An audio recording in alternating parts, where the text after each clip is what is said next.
we're ready to go. Good afternoon, everybody. I think for purposes of the minutes and assisting Colleen with them, I will just run through who I think is here, and then you can correct me if I'm wrong. But we have Justice Doria, myself, Attorney Babin, Attorney Barnett, Attorney Begeman, Attorney Bourne, Attorney Sacchetti, Attorney Emanuel, Attorney Harton, Attorney Healy, Attorney Horton, Judge Huddleston. Is she here? Yes, I'm here. Okay. Judge Huddleston, Attorney Kindle, Attorney Krish, Attorney Levine hopefully has now joined us.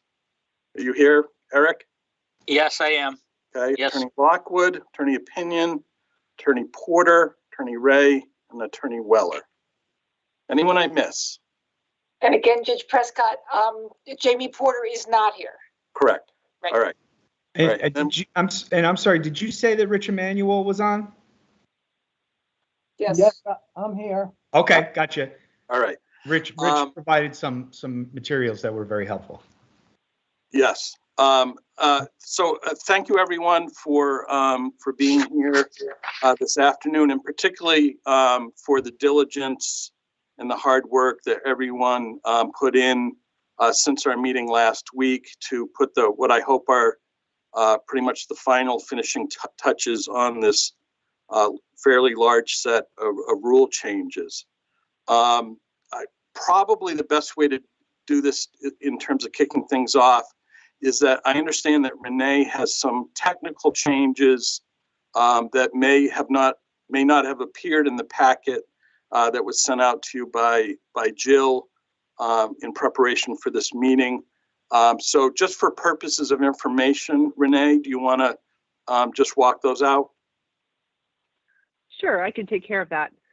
So the changes that were made today, the technical changes, appear in two of the sections. The first section is the one that was drafted with regard to the reply brief. So added to the new section 67-5A were references to include the word count in addition to the page count that already existed. And we also, in the third paragraph, there is a list of items that are not included towards the page or word count. And we updated just that one portion to match what is in the proposal for 67-3A. So we added to the list of items the cover page and the certifications page. So those are the only changes. And at the end of that paragraph, there was reference made to the briefs being filed in accordance with section 67-3.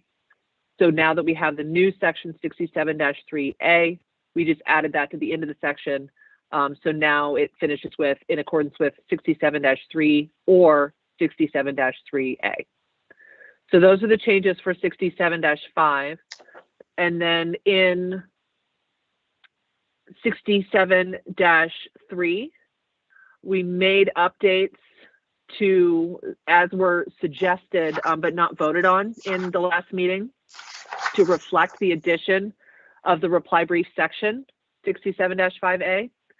So those changes will appear in 67-3A in the portion of the section where it made comment about the time of filing for the reply brief, appellant's reply brief, and the length of the reply brief.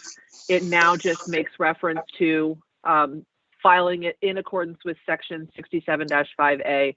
So the full sentence reads, the appellant may file a reply brief in accordance with section 67-5A. And then we made the exact same changes in this portion of the rule that discusses the cross appellant's ability to file a reply brief. So that sentence now just says the cross appellant may file a cross appellant's reply brief in accordance with section 67-5A. And then the last change, technical change that was made to the rule is in the section where we indicate the items that are not included in the word count. the order that those items appeared was a different order than they appeared in the previously approved rule for the reply brief. So we just changed the order to match the way it's worded in 67-5A, since the reply brief rule had already been approved. And then at the end of that one, we also had missed adding a reference to the new amicus e-brief section. So the end of that last sentence in that section just reads, required by section 67-7 or 67-7A. So those were the technical changes to match up with the reply brief section that was approved last time. Does anyone have any comments, questions, or concerns about those items, those technical changes that Renee just walked through? All right. Seeing none, when we vote on this entire package, those will be part of the rules as amended that we are considering. So the next thing that I wanted to do is move to the issue of the word count. We had some fairly extensive discussion at the last meeting about that. Particularly Attorney Bourne expressed concern about the 13,000 number. We since have received some communications from Attorney Manuel expressing similar concerns and on help and providing us some statistics about other states. And in light of that, in my conversations with Justice Doria, we thought that it would be appropriate to, at this meeting, amend the prior proposal to increase the word count to 13,500 words for the principal briefs. So I would certainly entertain a motion from somebody to make that change. So move. Wes Horton. Okay, is there a second? Second from Jeff Babin. Okay, discussion. I just have one comment. I was not at the last meeting. Ken Barchi was in my place. And he wanted to make that very point that he thought it was several hundred words. You were limiting it by limiting it about 500 words. So he agrees with this, and I do too. Okay. It's Jeff Babin, if I may. Will this also lead to any change in the reply brief, or will we just still be 6,500 words for the reply brief with 13,500 for the principal briefs? I think we are hoping on keeping the other briefs lengths the same. This is really kind of a compromise between the concerns raised by some about the word count, but also kind of recognizing, as I said at the previous meeting, the volume that we have to read here, the number of times we sit in a term. So we'd like to keep those numbers the same, of course, subject to other committees to you. Okay, thank you. Anyone else want to be heard on this? And you can also use the hand raising function. I can't see many of you for some reason because of my just the way this is appearing on my screen today. I don't know why. So anyone else want to be heard? All right. The other matter is. Oh, I see a hand, Judge Prescott. Attorney Manuel. Yes. Is there any chance for the 14,000 word limit? After Jen Bourne reported at the last meeting that she had looked at a significant number of briefs, I looked at a number of my own briefs, and the 35-page briefs, they've always been over 13,000, but less than 14,000. And it's difficult in criminal cases, particularly serious criminal cases, murder cases. It's a struggle it's been a struggle, and not just for myself, for many criminal appellate attorneys, to get down to 35 pages. And I think the 14,000 word limit would be more consistent with the 35 page limit than the 13,500 limit. Thank you. All right, anyone else want to be heard on this?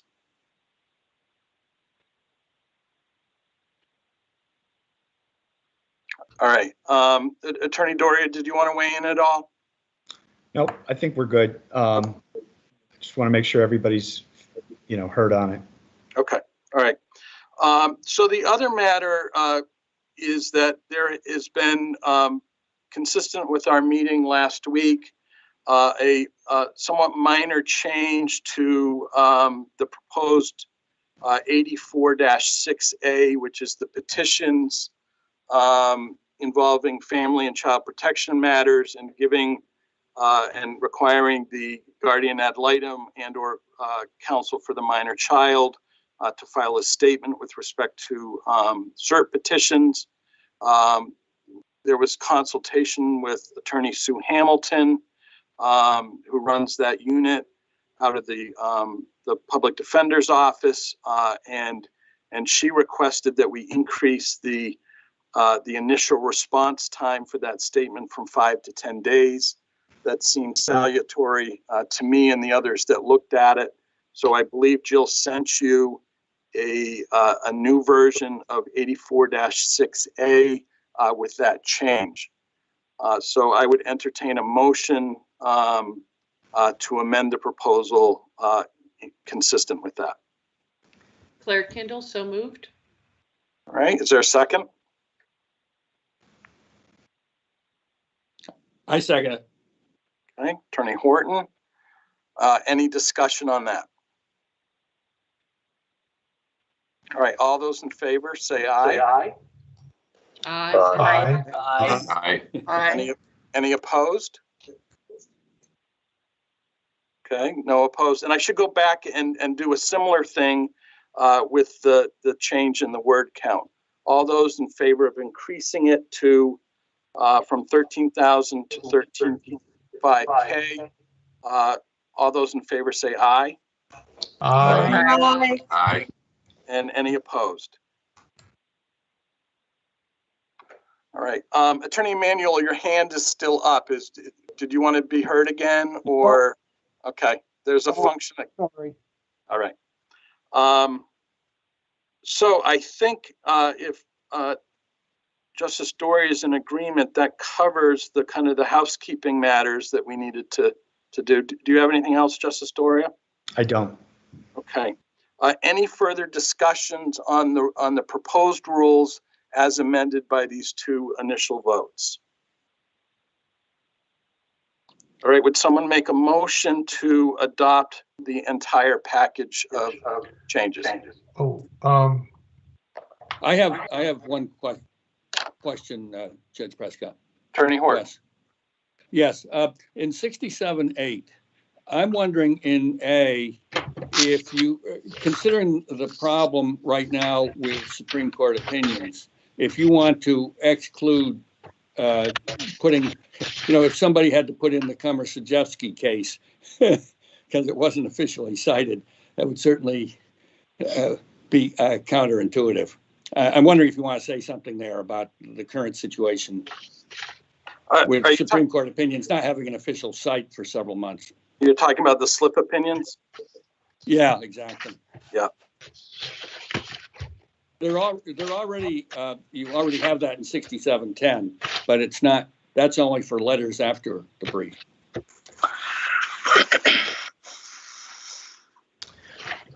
I'll throw this out there, Wes, I'm ambivalent about whether it needs to be in a rule, and maybe Eric will have a view on this, but is sort of blank, con, blank enough these days? And everybody understands it's a slip opinion, or I don't, if we want to explicitly not require, I certainly don't think anybody wants to see slip opinions in our appendix or anything like that, if that's what you're talking about. Yeah, that's exactly what I'm talking about. I don't see why the appellate court or the Supreme Court needs to have slip opinions No. in an appendix, but that's required, as I read A. Because it's not yet officially published. Unless you consider a slip opinion officially published, in which case we ought to make that clear. There is a footnote in the slip opinions that indicates that the slip date is the officially released date. True. I consider it ambiguous at this. It seems to me, my opinion is, I don't think the Supreme Court wants to see a 20 or 30 page opinion that all of them know about, and that the opposing counsel certainly going to know about, at least lawyers in Connecticut. That seems like a waste of paper and a waste of energy. Yep. Especially, I mean, people, even if we go, let me put it this way, I just think we ought to exclude the slip opinions that are put out by the appellate court and the Supreme Court. Any other thoughts on that? I mean, Can we drop that as a comment in the commentary? The commentary to the revised rules? That would be my suggestion as well. Put it in the commentary and then cite it blank con blank.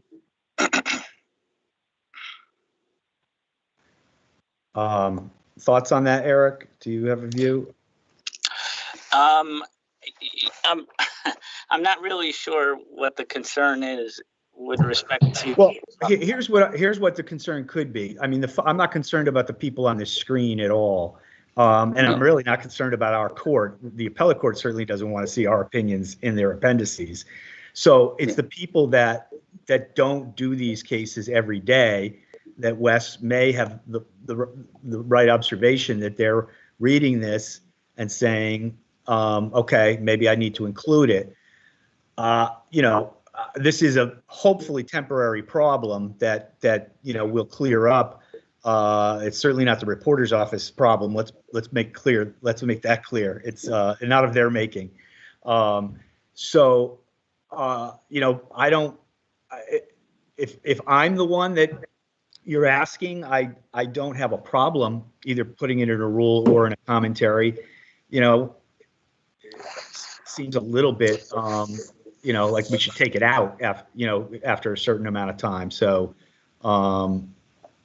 that's my piece. If anybody wants to try moving it, and we'll, we could add it and consider it at the appellate court and the Supreme Court. What we want to do with it. I can't tell you that my colleagues have any view on this, other than nobody wants to see more things in appendices that don't need to be there. Attorney Horton, in the commentary, would that address your concern? Certainly. I don't have a problem with that at all, as long as what it says is you don't have to do it. Yeah. Charlie, did you want to say something? No, I just agree with Claire that we can deal with this in the commentary. Okay. Yeah, I agree. And Jeff Babin. Yeah, I had raised my hand to address other little issues other than this one. Okay. So if you want to wait. Okay, we'll wait. Yep. All right. Does someone want to make a motion about adding some commentary to 67-8? So move. Okay. Is there a second? Second, Claire Kendall. Can we for Colleen's purposes, can we give her a sentence? Well, I would suggest that a footnote would say, to the first sentence would say, slip opinions by the Connecticut Appellate Court and the Connecticut Supreme Court do not need to be included in the party appendix, or in any appendix for that matter. We hadn't thought about that. In the party appendix. Okay. Any further discussion? Colleen, did you get that? Yes, Your Honor. Okay. All right. Any further discussion? Yeah, I have a question. Is this with regard to cases that are actually on appeal, or is this, we're talking about table of authorities and cases that are cited within the brief?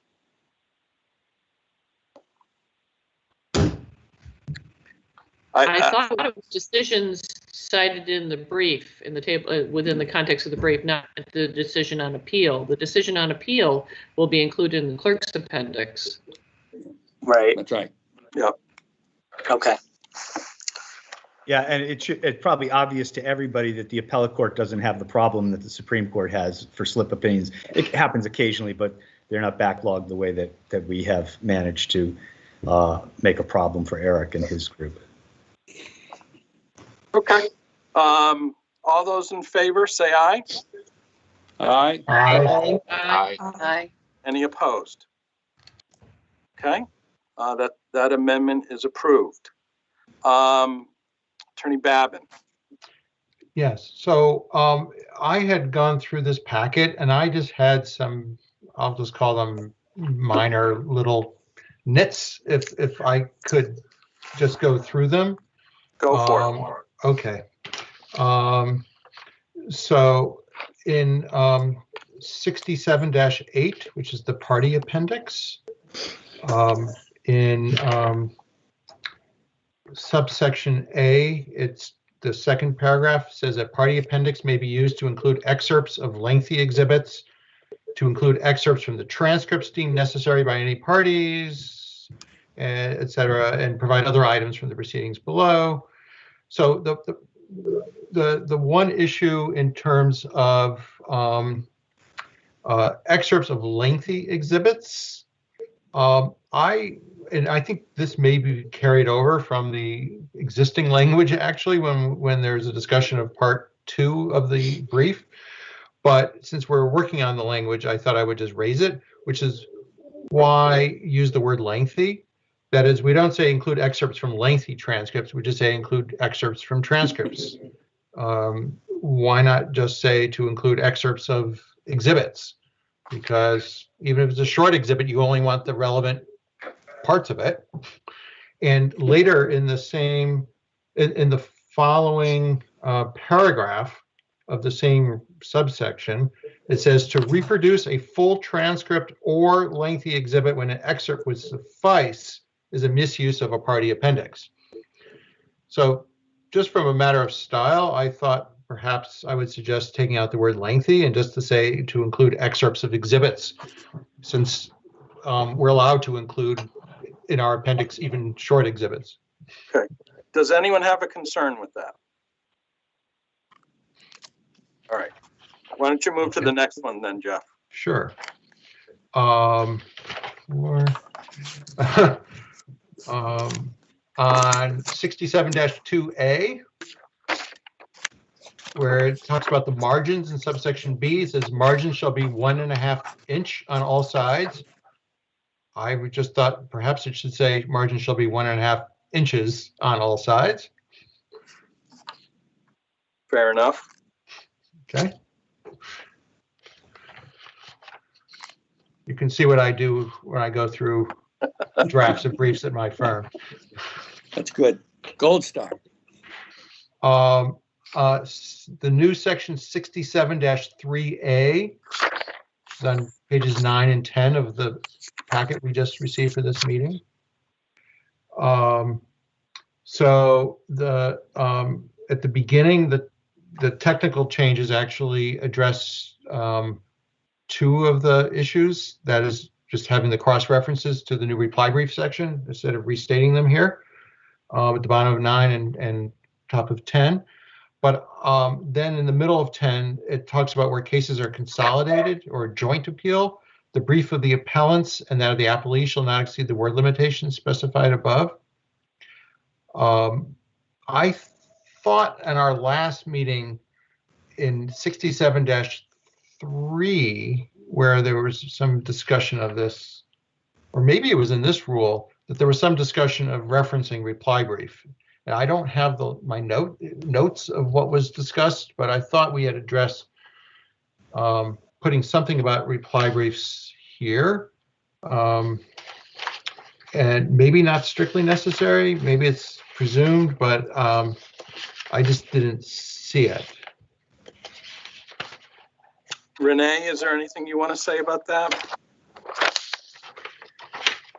I also recollect there being a discussion about that, but I think that was in reference to 61-7, which is about joint and consolidated appeals. I'm certainly happy to update 67-3 to mirror that language.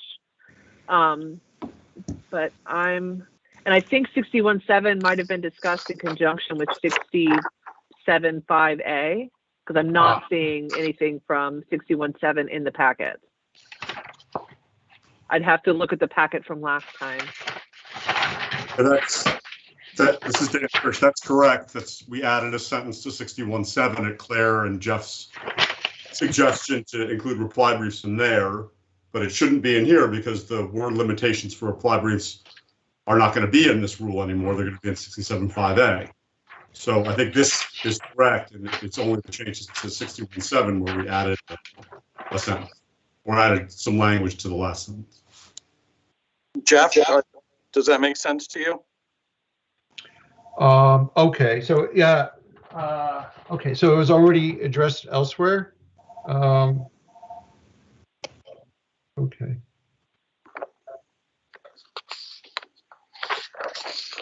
Okay, so there will be something where it says that where there's a consolidated or joint appeal, the reply brief of the appellants shall not exceed the word limitation in the new rule, which was what, 67-5A, I believe. Correct. Yes. Okay. Yeah, I just okay. I just don't see the language, but if it's there, then that's fine.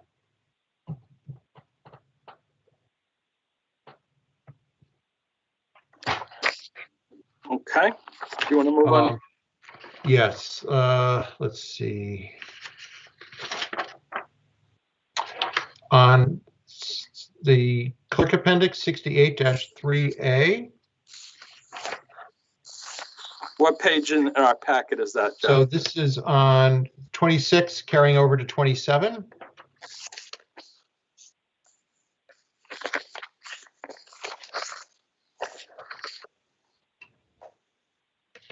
So I just had two questions. One is the oral or written decision that's the subject of the appeal has been added to the clerk, appendix contents, which is correct. Obviously, but 68-11, the next 68-11 on page, what have I done with it? 30.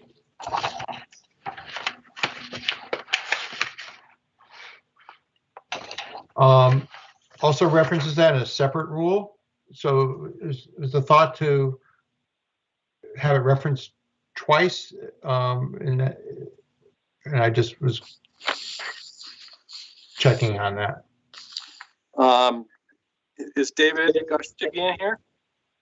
I'm here, Your Honor. This is some of your handiwork, right? Absolutely, I can speak to that. Sure. Jeff, I spoke about this standalone section with Carolyn Ziogas before she retired. Mm-hmm. She wanted this as a standalone section as sort of a stick, as you will, for the trial courts to produce a memorandum of decision or a signed transcript. Like you're suggesting, it seems like it could have been folded into a section that just generally talks about the contents of the clerk appendix.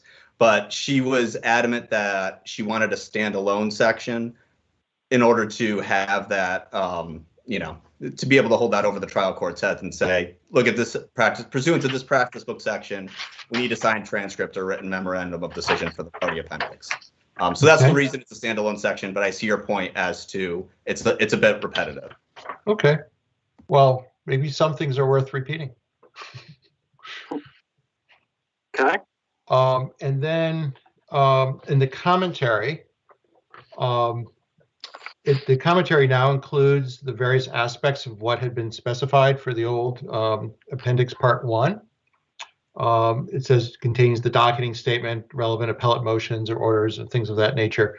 There was one aspect of what was in the old Part 1 listing that has been omitted from the commentary, and so I just thought I would raise that.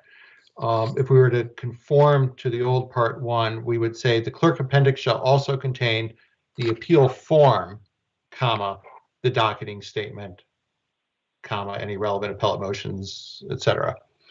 So I was just going to suggest adding the appeal form right after the word contain, and then a comma.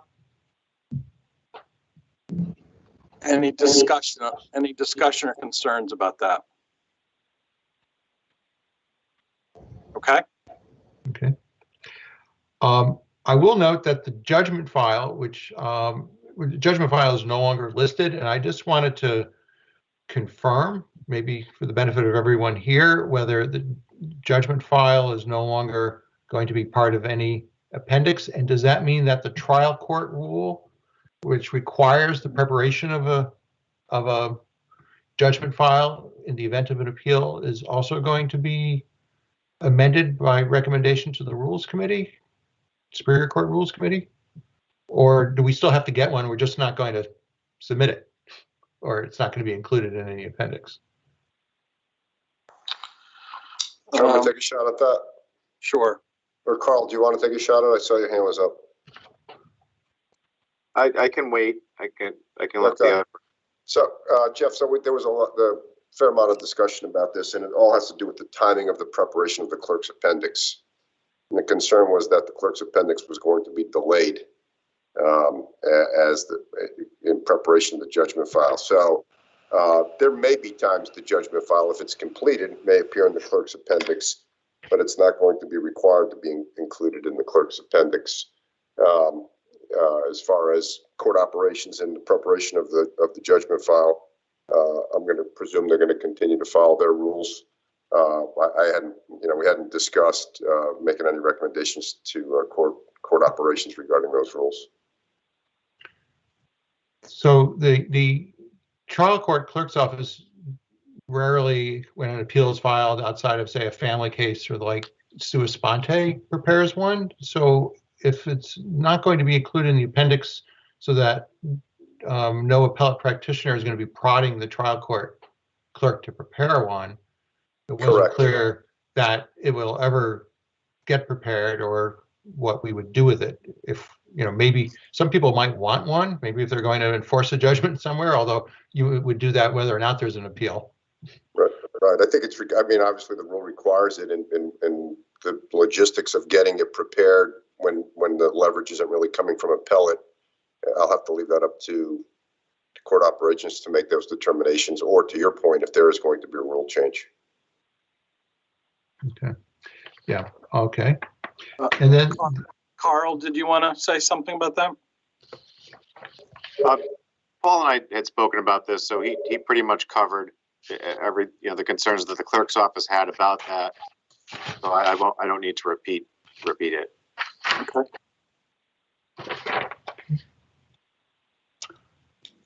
Wes is raising his hand. Yeah. Judge Prescott, can I? Yes, please. Comment? Please. I think it's good that Jeff has brought this up. It didn't. I overlooked it. This is, I would think, from the judge's standpoint, hearing an appeal, this is a problem, because we're now going to have no incentive to prepare the judgment file, and